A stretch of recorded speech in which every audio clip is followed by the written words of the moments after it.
Good evening, goeienaand, fellow South Africans. Unfortunately, I bring you more bad news.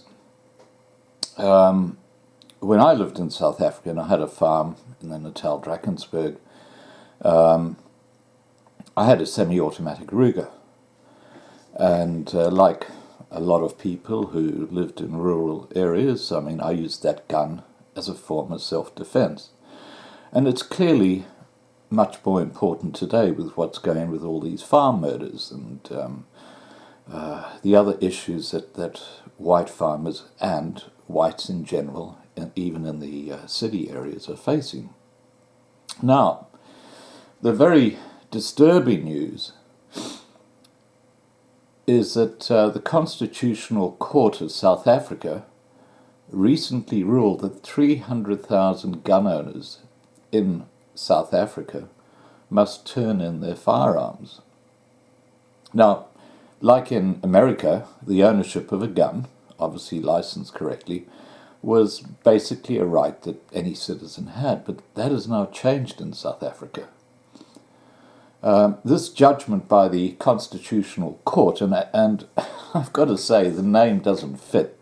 It's really a joke of a court, because it's just working so badly against a certain race in South Africa, and we know which race that is. Okay.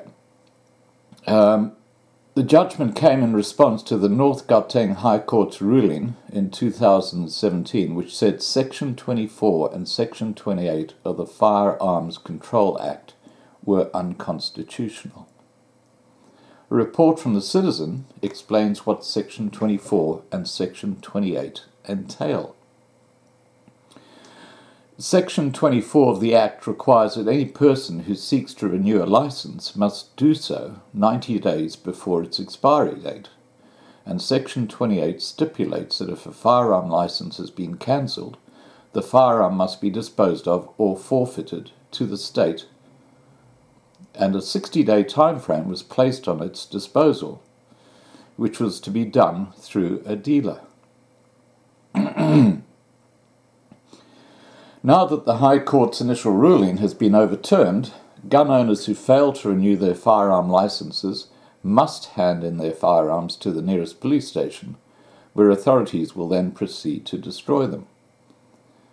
Many naive political observers will paint this event as a casual gun control scheme, but any astute student of politics will recognize that the floodgates are now open for further encroachments, not only on the gun rights of South Africans, but also on other facets of their lives. A look at South Africa's current political climate will give us an idea of the potential ramifications of this gun control scheme. Now, we know there's political trouble brewing in South Africa. We've got organisations like the Suidlanders who are advocating that if the Africans do try and seize land, the farmers must protect their land, i.e. move into a state of civil war. Though South Africa's witnessed rising levels of economic freedom shortly after apartheid ended in 1994, the country has taken a more interventionist path to economic development in recent years. The situation is becoming more pronounced, with the South African National Assembly recently voting 241 to 83 to amend the South African Constitution to allow for land expropriation without compensation. The socialist-leaning African National Congress, or ANC, and the EFF, or Economic Freedom Fighters parties, are leading the charge for expropriation under the banner of fixing racial disparities that have supposedly remained intact since apartheid's conclusion. While land confiscation has not been officially finalized, South Africans should be worried about the direction their country is going. And how does gun control fit into this equation? Okay, gun control is in the wrong hands, and I'm talking about the Constitutional Court, going to become a real tool for tyranny, and tyranny by government. No matter how socialist apologists rationalize it, the redistributions against the South African government is pursuing will not be implemented passively. Ultimately, it must be carried out by force, because white South Africans are not going to hand over their guns, even if they're made illegal. It's the only way they can defend themselves. The kind of force socialists seek is a monopolized kind where extreme forms of gun control, like gun confiscation, help facilitate their agenda. The history of gun confiscation is one of repeated cases of tyranny.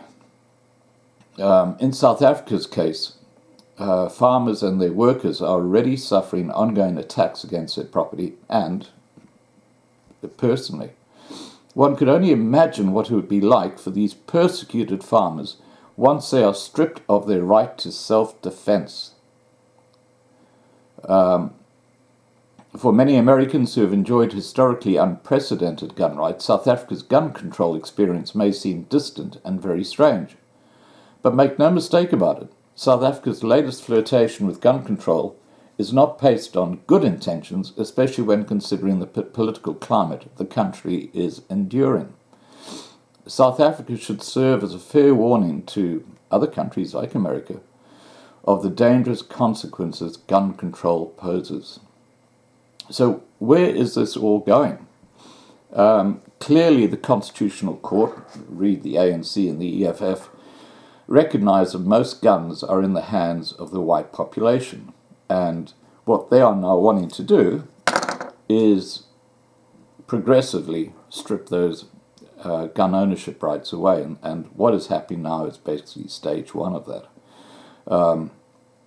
It's a very disturbing development for whites, and I'm not sure what the solution is, but it's important that you be aware of what is going on in South Africa when it comes to gun rights. Okay, chat soon.